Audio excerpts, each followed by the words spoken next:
Hello and welcome to another Glass of Bubbly video.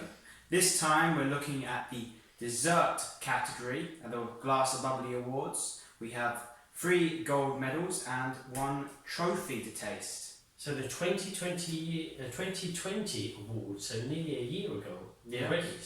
So it goes quickly. But these are the 3 gold medal winning wines, and then the final trophy winner in this category. We have Slovenia, we've got 2 from Georgia, and we've got 1 from Argentina. So we're going to give these a go. We're going to start off with the Batagoni. So a Georgian sparkling wine. I have been to Georgia, actually very good for a wine trip and a kind of tour of the architecture and the wine tourism and the food. Wonderful country. A lot of the wineries are very small, so very farmyard kind of production. Producing sometimes just a few hundred bottles a year. But Batagoni is very well known. A lot of people research this when they want to have Georgian wines, and this is their semi-sweet. So the semi-sweet Maestro from Batagoni, which won a gold medal at the Glass of Bubbly Awards 2020 in the category of dessert. So the dessert category, obviously, we're looking for normally wines that would go with the dessert itself or after dessert. So we're looking for wines that have a touch of sweetness. Now that sweetness could be a little bit, a hint of sweetness, all the way up to a very sweet wine. So we're going to see how the Maestro performs from Batagoni. Yeah, some of these wines could simply be a dessert in themselves. Yeah, very good. Yes, you could say you could bypass that chocolate gatto or the kind of the ice cream or whatever you've got in front of you and say, I'm just going to go for the wine. Very true, because the amount of sugar that they'll have could be quite high. I think with a brut it's like 6 grams per litre upwards, and some of these wines will have a lot more than that. So we're going to give the Maestro, boom, the semi-sweet, a go. Funnily enough, we actually just did a tasting with extra brutes just before, so we're now going to swing the pendulum right across to the other side, and we're going to do sweetness levels. And normally we'll do the scoring in out of 10. Yeah. And what we think the kind of dessert category element is for the wine. Already a sweet aroma. Yeah, definitely. Even before I even put my nose towards the glass, it was calling out at me, hey, abundance of fruity, sweet flavours. Very much so. What have we got here? We've got orchard fruits, but pastry. Yeah. Yeah, fruitcake, pastry. Yeah. You just jam. Want to taste. Jam, yeah, jammed, yeah. Kind of jelly as well. All of these kind of things are coming to mind. This is what the nose is doing to your brain. It's thinking all of these wonderful flavours. So your mouth is getting ready to taste this wine.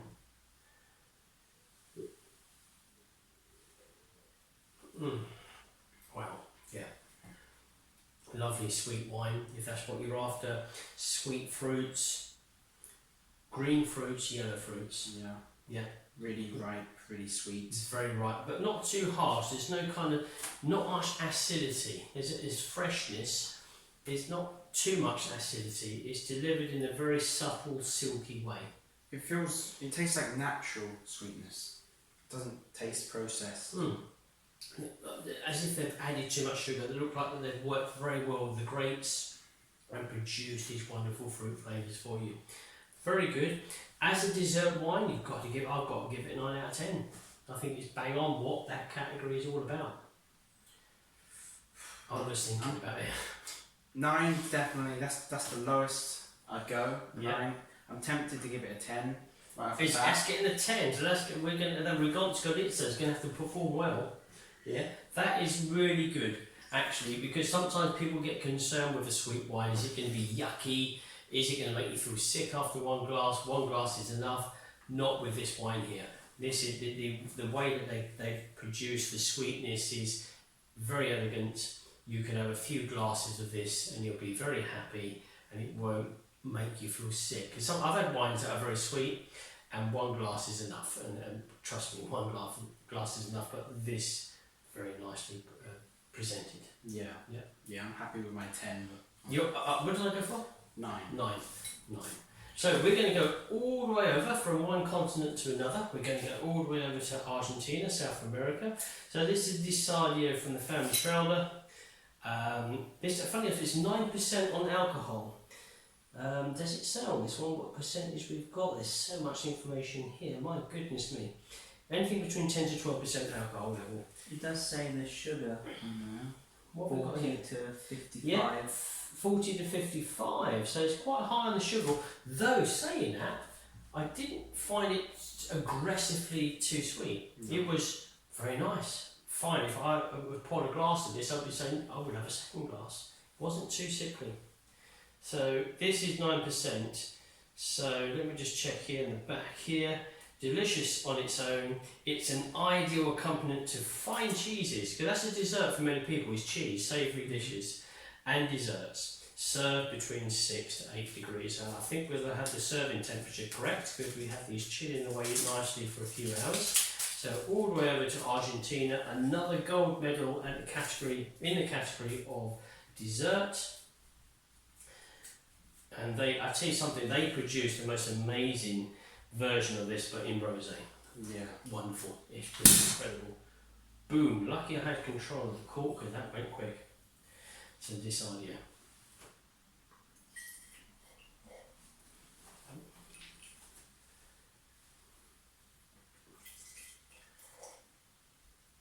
Yeah, their rosé is excellent. It is, yeah. So this is Disadio, the Sweet Nature sparkling wine. Yeah, the rose. Oh, wow. Very, very good. Fruit, green fruits, grapes, green grapes, all of this on the nose. And it is that alive with aromas that even from here, I'm getting the aromas. Wow. I'm getting green grapes, primarily green grapes. I'm getting kiwi, Yeah. gooseberry. Yeah. Very clean, very fresh.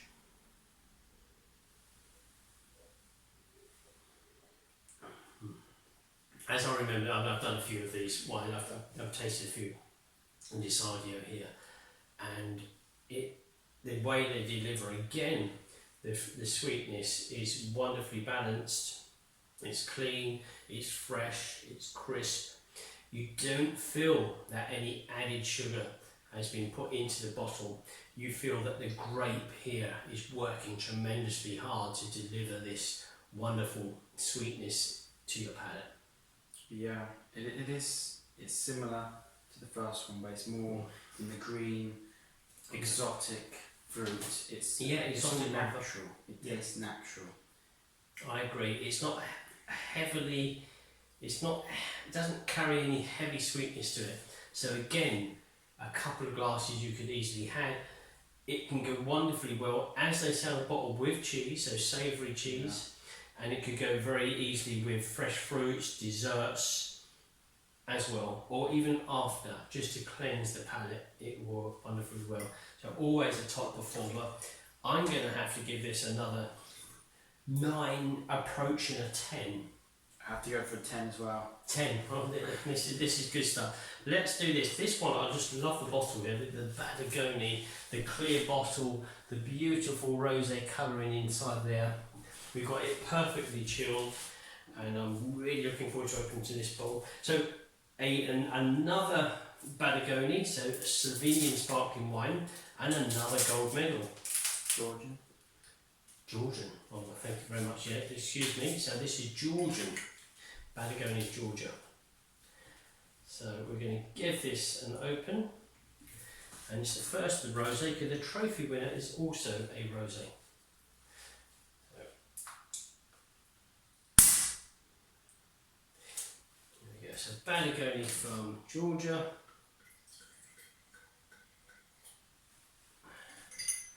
The colour looks really nice in the glass.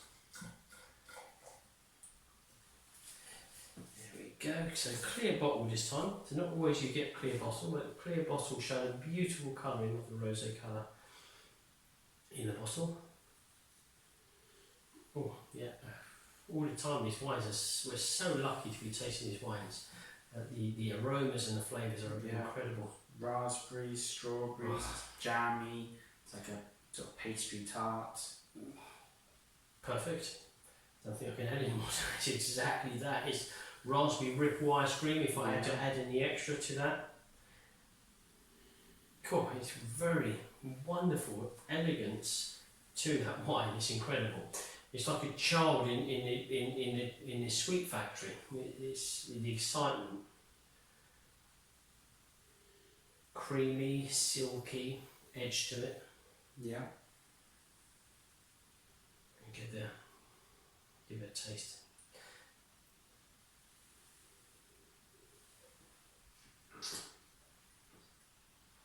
Interesting. Now, the aromas said very sweet.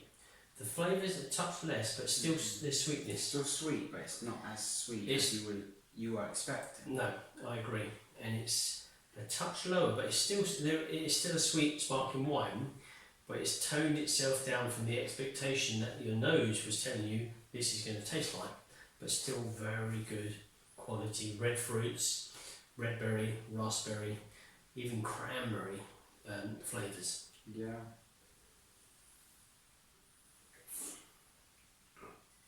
Well, I think it's very clever because it's kind of played with your mind, but then it said the flavours are still very good, but I'm going to allow you to have at least a few glasses of this without being affected by the sweetness. Very good, elegant once again, another 9 out of 10 for me, unquestionably from Batagoni. It's another excellent wine. 9.8. 9.8, Oliver's getting very specific on his levels here of scoring, so very good, very good. I'll tell you something, they're all wonderful. Obviously this is the first of the rosés, and we're going to do another rosé here with Slovenian Regonskalica. Yeah. And this is the trophy winner, 2020 Glass of Bubbly Awards in the category of dessert. So Slovenian sparkling wine here. I've been very lucky to have visited once. A very good winery there, right on the border with Austria. And we're going to taste their trophy winner.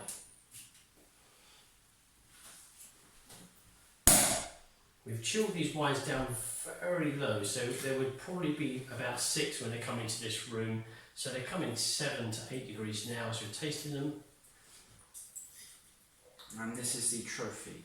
Trophy winner for 2020 Glass of Bubbly Awards dessert category. So another rosé. Wait for those bubbles to calm down. I've got kind of an orange hint, a peachy kind of colour to the wine.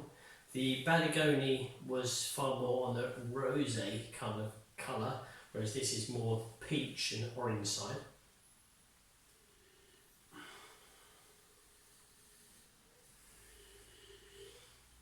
Here's more of kind of pastry, wet pastry base, and red fruits, raspberry, probably raspberry more so.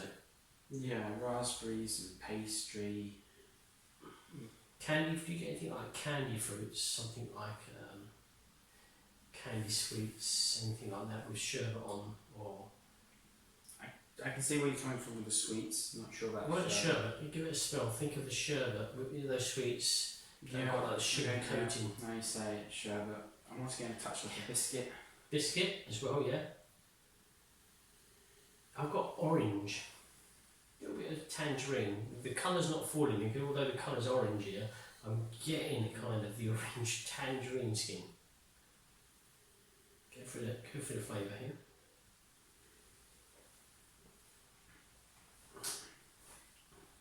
Interesting. Do you get what I get? Less sugar, dry flavour, touch dry. When I say dry, it's still sweet, but it's toned down tremendously from what the nose is. So the nose is vibrant with this sweet kind of character, but then the flavour is a fruity red berry fruit, raspberry fruit style, which makes this tremendous to go with certain types of food. But it's not as sweet as any of its other, the gold medal kind of partners it has here on the table.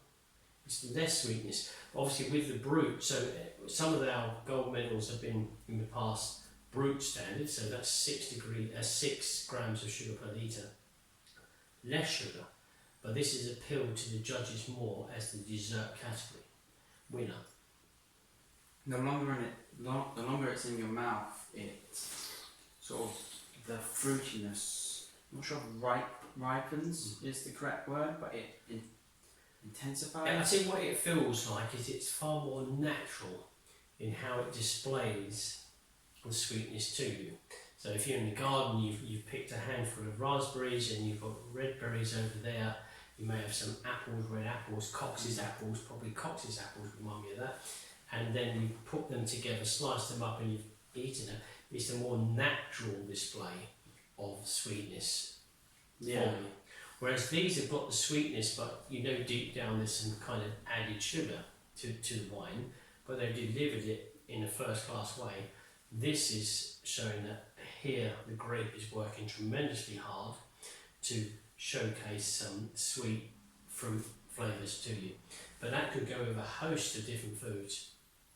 That can go with main courses or desserts. The nose is certainly that pastry, red fruits, raspberry and everything. Yeah, I feel like this one would complement food, the desserts a lot better. It wouldn't take over. No, it wouldn't take over, good point. I think it could go with an array of different desserts and it wouldn't intrude too much on the final flavour from the food. I agree. I'm going to put it as a 9 again. So I'm going to give these equal, they're all sitting on the podium in first place. I'm going to go for a 9.5. 9.5. And what did you go for the Batagoni? Is it 9.2 or something like that? Was it? Really? Okay. 9.8. I agree.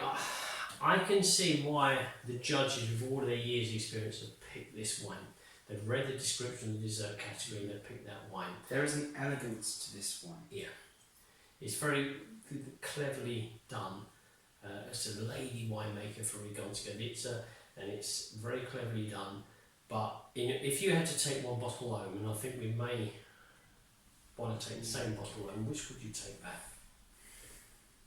Probably this one. We're not going to argue. I'm going to take the other Batagoni. Okay. The rose really shouted out at me. I thought the way it delivered the sweetness, but not in too much abundance, that you could have a few glasses, was really good. But I understand the trophy winners of Vatagoni, and I can see why the judges value the quality of wine. In Definitely. It's a brilliant wine. Very nice, very elegant. Well, that is the dessert category 2020 awards. Glass of Bubbly, gold medals, and the trophy winner. Thank you for watching.